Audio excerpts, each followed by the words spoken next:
You know, at some point when people start really getting into this idea of a systematic approach to marketing, one of the first things that happens, well, hopefully they get a little excited, but another thing that also tends to happen is a little bit of overwhelm. In some cases, it's the first realization that there's a lot to this. There's a lot of stuff I have to do. And my experience is sometimes when people go into overwhelm, the reaction is they just shut down and they do nothing.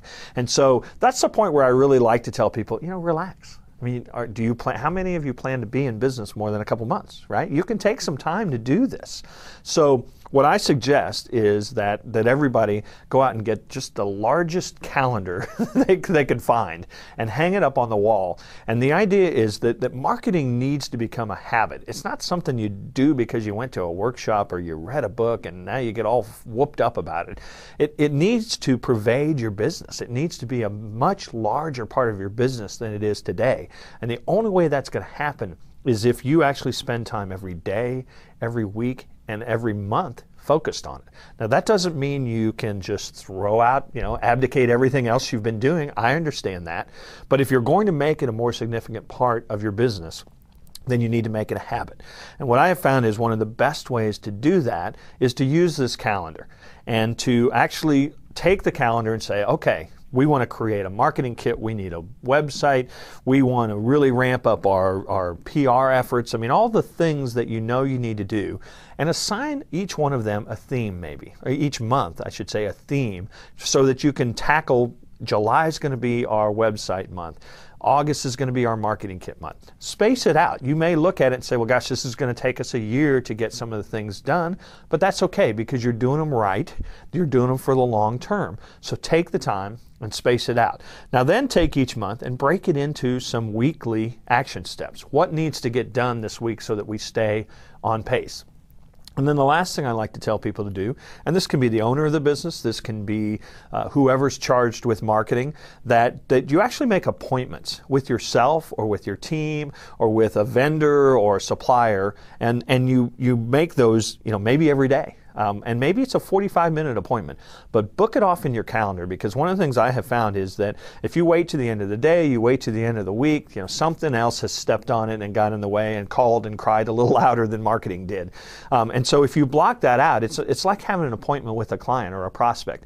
If you make the appointment, you're probably going to keep it. So that's the way to really use this whole idea of calendaring. Now, once you get your calendar all scoped out, one of the things that I think is also really essential is to try to assign a number. And this won't be a perfect science, but try to assign, what do we need to spend to get to where we want to go? Or what do we need to commit to over the course of the year? Because one of the things I've also found is that creating that number, finding a way to commit to it and to putting it into a budget, and I hate to use the B word because I know a lot of small businesses don't like to work that way, but actually, if nothing else, committing to, I'm going to spend this money. I'm going to spend it smart now that I know how, but I'm going to commit to it. In a lot of cases, then what will happen is at the end of 2, 3, 4, 5, and 6 months, you've stayed on plan, you've committed the money because you had a plan and you said you would, and all of a sudden, a lot's happened in 6 months. And so having that kind of plan, having that kind of calendar, and then assigning a number to it, whatever you want to call that number, assigning it to it and saying, we're going to do that, and committing to it for, say, a year, as opposed to the idea of the week syndrome, which unfortunately too many people live by. Now, the last piece of this whole calendaring and budget piece is that you also realize that marketing is everyone's job. So if you are the chief salesperson and the owner and the one who goes out and develops all the new business, and you've taken this idea of an ideal client and a core message and creating all these advertising messages and two-step ads and all the things that I believe go into this overall marketing plan, it's absolutely essential, if you have employees, that you teach them. Here's who makes a great client for us. Here's our core message, or here's how to talk about our business if you're out at a networking event. It's amazing how often people get locked into their little cubicle and their little job, and they don't feel like marketing is really their function, partly because you haven't made it their function. But this will either scare you to death or really encourage you.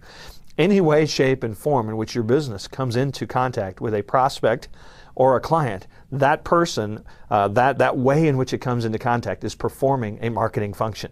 So wouldn't it be great if they absolutely knew how to talk about your business, they knew how to talk about how you're unique and different, and could actually even answer the phone and say, yes, we have that on sale this week. So make set meetings, whether they're weekly or monthly. I would say monthly at a minimum. Some people maybe think in terms of quarterly, but make set meetings where the purpose of that meeting is, if you have employees, is that you're going to educate them on every aspect of marketing that you're working on and that you're planning, and that is the future and the vision for your business. And you really don't have to just stop at your employees and your associates. It's really a good practice to also, if you have third-party vendors or subcontractors that you work with, it's pretty good practice to go ahead and educate them as well. They'll be much better at referring business to you, but they'll also do a much better job representing you as well.